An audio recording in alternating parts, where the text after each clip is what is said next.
What's up everyone, John back here with another video, and today we're going to be talking about this beautiful PSA Palmetto State Armory 10.5 inch carbine length 5.56.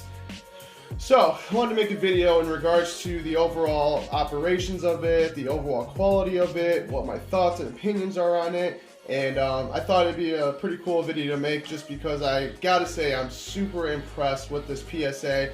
Overall testing it out, good 500-600 rounds. Just the form, the feel, the function and operation of it. It's just such a phenomenal AR-15, and all for the low price of $1,000.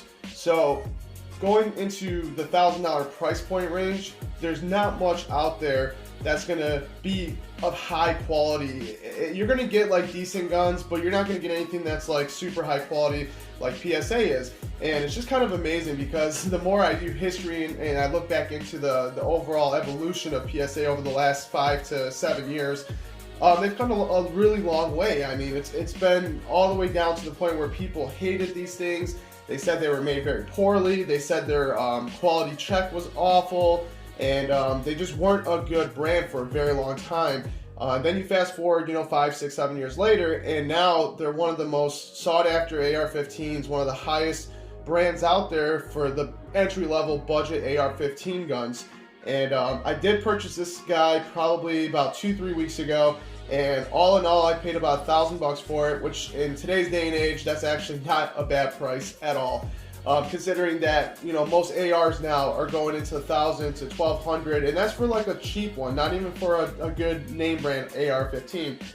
So this one is the AR-15 pistol, as you can tell. It's got the 10.5 inch barrel. It does have an Anderson lower, so I did purchase an Anderson lower for this one because the PSA lower was not available, and I did want to put it together and build it as quickly as possible so I could have it ready to go, start to use it.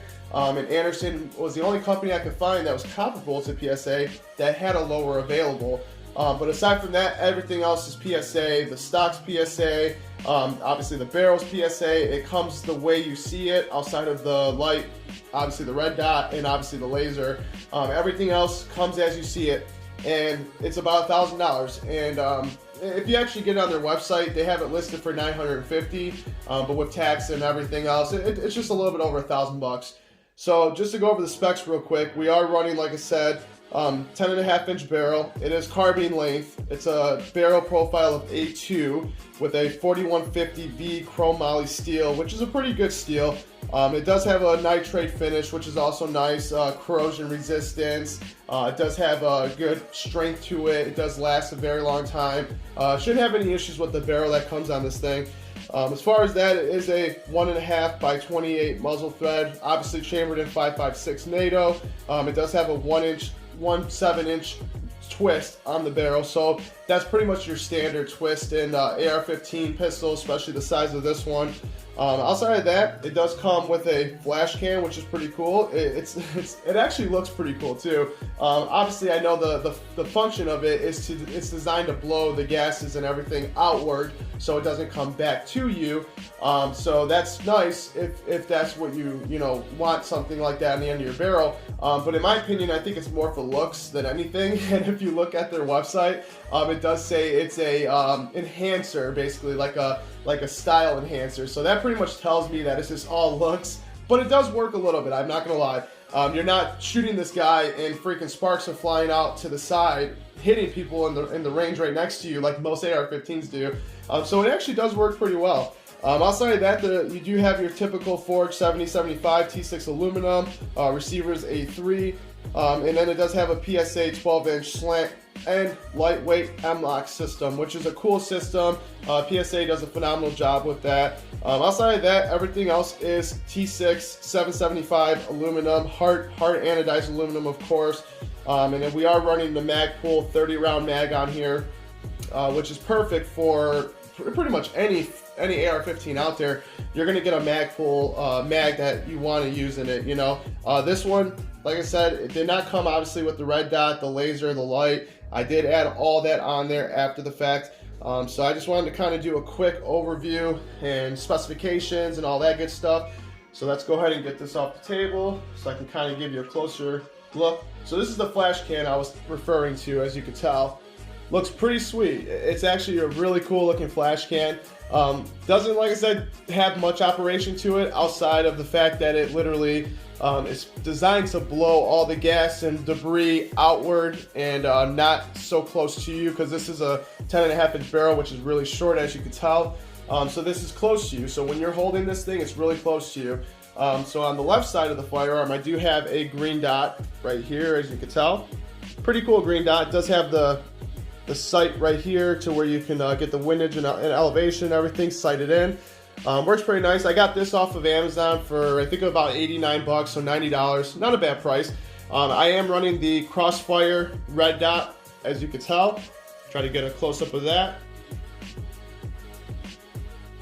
Pretty nice red dot. It does have your clickage and all your adjustments over here for how bright you want the red dot, how low you want the red dot. This one is also night vision equipped, so it's pretty sweet that it does have the night vision. It's got the little brandage mark right up there. Really nice red dot. I gotta say, for the price, this red dot was about 180 bucks, and it's a phenomenal red dot. The lens is perfectly clear. I will make another video on this in the future, but I just wanted to kind of do a brief overview of it. Really nice red dot. We are running the Ace Beam L16, as you can tell, which is a 2000 lumen, 600 meter of throw flashlight, which is perfect for a rifle mounted light. So at the very top, you do have some Picatinny rail section right here, and it does say PSA Armory. Get that to focus, which is pretty nice. And then you can pretty much add anything you want on this, nothing crazy. Like I said, I am rocking the Anderson lower because this is the only one that was available at the time, so I did buy it.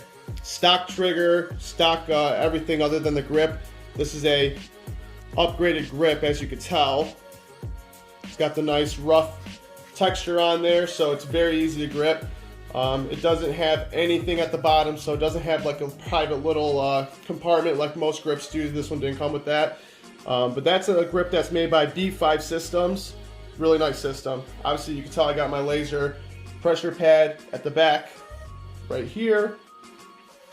So overall, really nice green dot too. I mean, it's very, very bright. I know it's hard to see that in the daytime in the camera, but it's very bright green dot. And then you do have very nice bright flashlight on here, as you can tell. Pretty sweet setup. So yeah, I mean, for $1,000 I don't see how you can go much better than a PSA, because they're tried and true.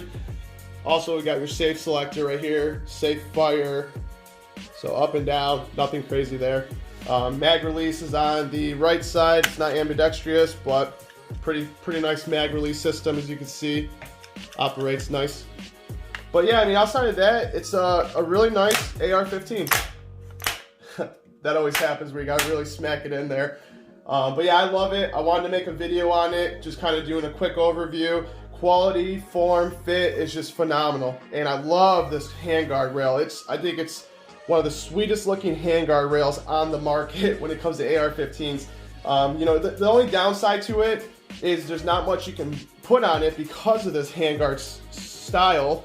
As you can see, it goes all the way up to the top and all the way back down. It only has a Picatinny rail back here, which is kind of hard to see because it's all covered by the light, the red dot, and everything else.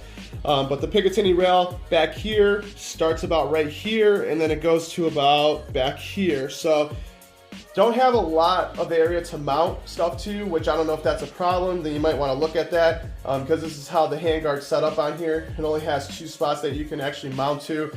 So that's not that big of a deal. It does have their collapsible stock right here, which extends out pretty nice, as you can see. It extends out actually perfect. So if you want a shoulder length, you do have a nice extension on there. But yeah, overall, I gotta say, this gun is a phenomenal AR-15. I love it. It's shot and performed perfect for me since I got it. I really have no complaints. It's been a phenomenal AR-15. Yeah, you can go out there and get the LRWCs and drop, you know, $3,000, and you know, yeah, you got a very high-end quality style AR-15. But for me, I just don't see the point. Unless you're like in the military where you rely on your AR-15, I just don't see the point of spending $3,000 on an AR-15. Especially when you can get something like this one right here that's going to perform just as good, not, I guess I shouldn't say just as good. It's going to perform pretty good. It's going to be enough quality for, you know, lasting a very long time. You're never going to have any major issues with it. So PSA has really come a long way in the last 5-7 years, and I'm really impressed with them. And if you're looking for a nice AR-15 pistol that is not going to break the bank, and it's not going to be the cheapest either, because I know there's some out there that are $600, $500, but if you want to spend, you know, a decent amount of money, PSA is the way to go. So I think that's it for today. I appreciate everyone for joining me on this video. Please make sure you share, like, and subscribe. Catch you guys on the next one.